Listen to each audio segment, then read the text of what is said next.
Good evening and welcome to Tucker Carlson Tonight.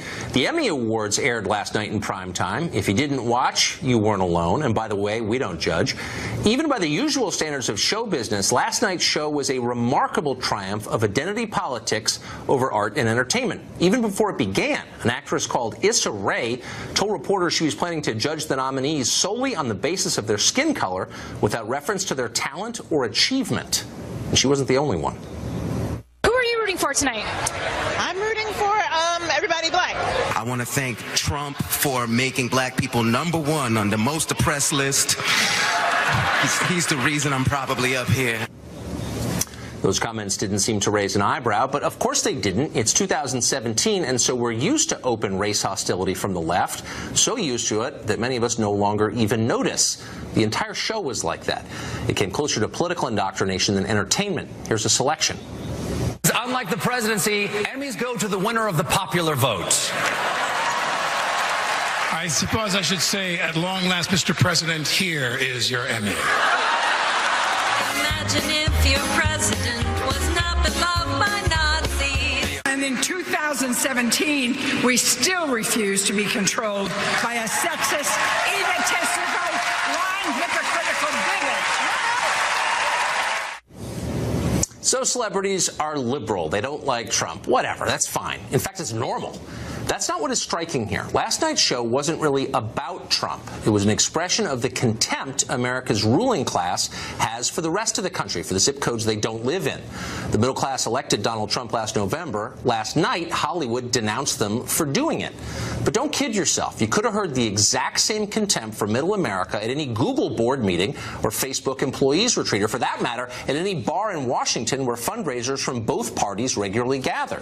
What we're watching now is no longer a debate between conservatives and liberals.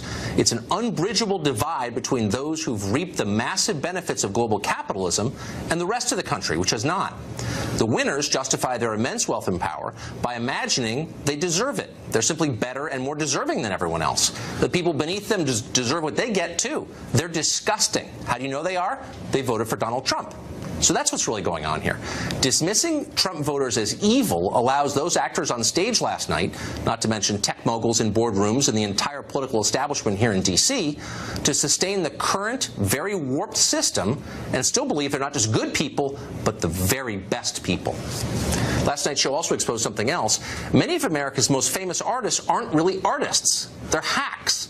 Their shows are dumb. Their art is crap. They're not impressive. John Oliver's weekday Sanctimony Fest won Best Variety Series? In what world? An utterly distorted world. A place warped by ideology where political imperatives supersede art. A place where everybody has to pretend that Ta-Nehisi Coates writes well. A country in which the wooden stupidity of The Handmaid's Tale is ignored because the story's message is just so very important at a critical time like this. That show won 5 awards last night, by the way. Of course it did. Politics never improves art. It only corrupts art, turning free thinkers into robots and beauty into propaganda. We should not be surprised. Pela is a singer and songwriter who notably, bravely, maybe recklessly, wore a Donald Trump-themed gown to the 2017 Grammy Awards. That's her wearing it right there.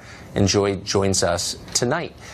Hi, Tucker. Hey, now I don't think you need to be a Trump supporter to recognize the boldness of a move like that. What would have happened, do you think, if you wore that outfit to the Emmys last night? You know, I mean, they would have just lambasted me. They lambasted me after the Grammys. And you know what Wendy, who is just on, is too afraid to say?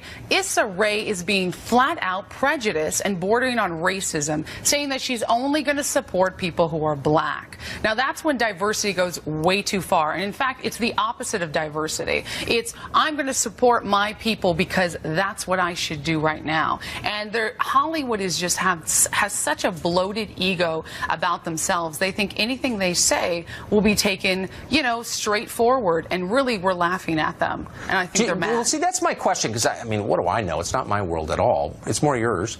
Yeah. Do you think when they come off a show like last night's, they think, you know, that was really important work that we did? Like, we really helped Yes. America understand where we are. Absolutely. Tucker, they are patting themselves on the back. They're drinking whiskey shots. They're saying, you were great. No, you were great. No, you were great. We were all great. I couldn't handle it. Is that really true? It's like, yes, it's like your absolutely. worst nightmare of like self-satisfied, out-of-touch losers. And if you think any different, then you are lambasted, you are put in the corner, and you are no longer allowed to play ball. And that's why this diversity lie is a lie. They have diversity of color, diversity of texture, of flavor, of all these different cultures, but not diversity of thought. As we saw in the Emmys, if you hate Trump, you get a prize. If you love Trump, you get ignored.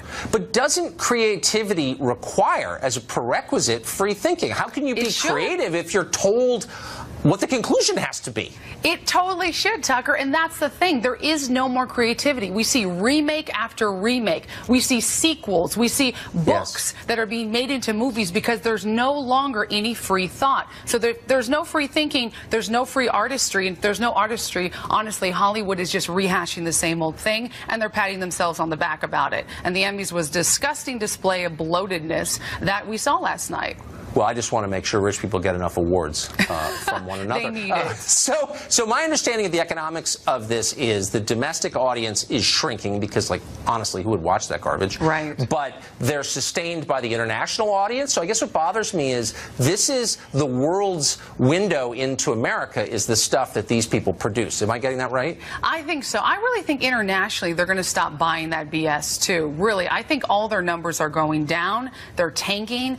People are just not buying this anymore. It's the same old story being sold, and honestly, I think foreign talents are probably going to be rising ahead of us because they're starting to think outside the box. Even though they supposedly have less free speech than us, we're supposed to be the country of the First Amendment, but as we see in Hollywood, they no longer care about that. Man, you are the bravest. Wearing a Trump outfit to an award show. That's like ordering a ribeye at the vegetarian convention. I mean, that is really off the grid. I love it. Thank you, Joy, for joining us. Thank you.